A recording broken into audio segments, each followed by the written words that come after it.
للاسف المراه فقدات القيمه ديالها. اي شحال هذه كان الراجل كيتجمعوا كيتصافوا باش يشوفوا مراه خارجه من دارها. اما الحقوق ديال المراه في الاسلام الحمد لله، في الشريعه الاسلاميه كاين حقوق المراه. جا الاسلام حيد البيع ديال المراه، العبوديه ديالها. جا الاسلام حيد القتيله ديال كانوا كيقتلوا المراه، ملي كتزاد البنت كيقتلوها. جا الاسلام عطى الحق للمراه تورث. جا الاسلام الله يعطيكم عاد الدل من عندي انا، لان اصلا الغرب ما كيحترمش المراه، حيت المراه ولات بضاعه. هاد الأخت راها تنبه في الأخوات الفاضلات اللواتي هم في غفلة يعمهون، يعني ما راهمش فايقين. راهم يقول لهم فيقوا، هذا كان الغرب اللي هو الدول الكافرة، ولله الحمد نحن في الدول الإسلامية. يعني ودير المقارنة، يعني وتقول أن الغرب لا يحترم المرأة ويراها سلعة. بطبيعة الحال إذا تحرشت فيها في الزنقة أو تعديت عليها أو ضربتها، يجوا يدوك مباشرة بدون محاكمة. هذوك رجال البلاد يجوا يدوك مباشرة. أوكي. أما في الدول الإسلامية ولله الحمد، احنا مجمعين كاع في قهوة، ولهي واحد يجر في وحده او يضرب فيها ما نقدروش ندخلوا. اش غادي نديروا؟ مرته هذيك ولا اختها، ولا هي جبدت لها البلا ولا خرجت متبرجه، حنا اش غادي نديروا لها خويا؟ تستر روحها وتخرجوا، شغلها هذاك، حنا ما ندخلوش. ولكن شفت واحد الحاجه اختي راكي غير تروني، قلتي ان الاسلام حرم بيع المراه.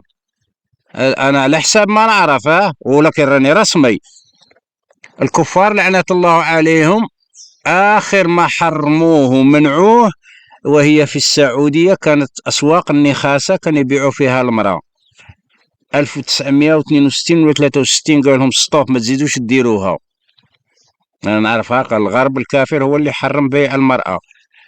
زائد قلتي أعطاها حقها في الوراثة، هي لا ترث مثل الرجل ولله الحمد. أنا علامة كون عندنا الدراهم، ما كذبش عليكم.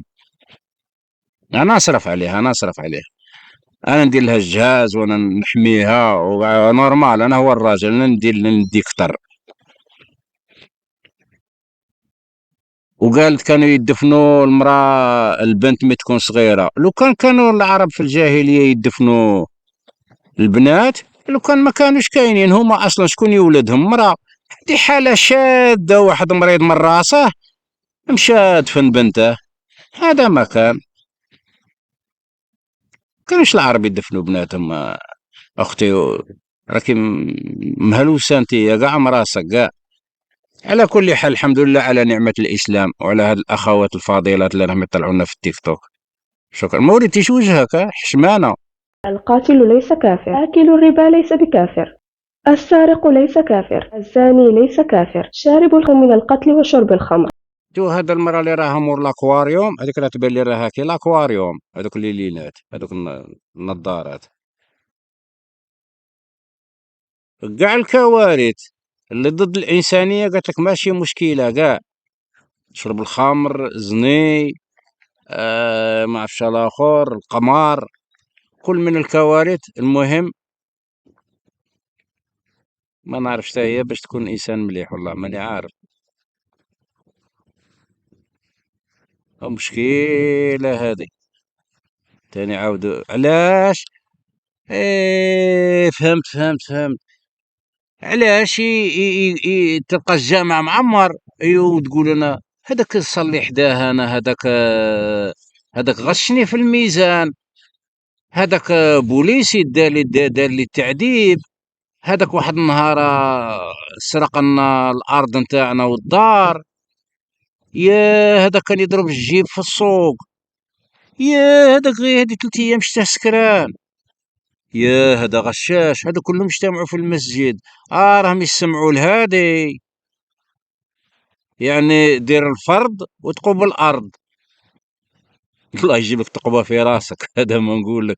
قولي بعدا من بدي تدخلي في هذا المجال، قولي الصلاة تنهى عن الفحشاء والمنكر، صلي نيشان واعرف باللي انك راك اتصال مع الله سبحانه وتعالى 5 مرات، فاجتنب هذه الكبائر والصغائر. كل شيء تجتنبه، راك متصل 5 مرات يا عبد الله، ماشي لا ليس كافر وليس، راك تحلي لهم الارض انت، راك تزيد تشجعيهم. عندكم ما تسرقوش وتروحوا تصلوا وتقولوا انا ماشي كافر، انت اكثر من الكافر، انت راه الحرام انت. هلوسني عرفت واحد من يسرق واحد واش يوقع له ولا ما عرفتوش؟ او يكون قاضي ويحكم على واحد يتهمه ويفرشخ له الدار، عارف واش يوقع فيه ولا ما عارفينش؟ ايوم بعد تقول لا هذا ليس كافر. اين هو الكافر عندك انت اياه؟ زوجة لا ينظر الله سبحانه وتعالى إليها. من هذه الزوجة؟ لا ينظر الله إلى امرأة لا تشكر لزوجها وهي لا تستغني عنه. شاركوها إلى الزوجات لكي يعلمن خطورة الأمر. بارك الله فيكم.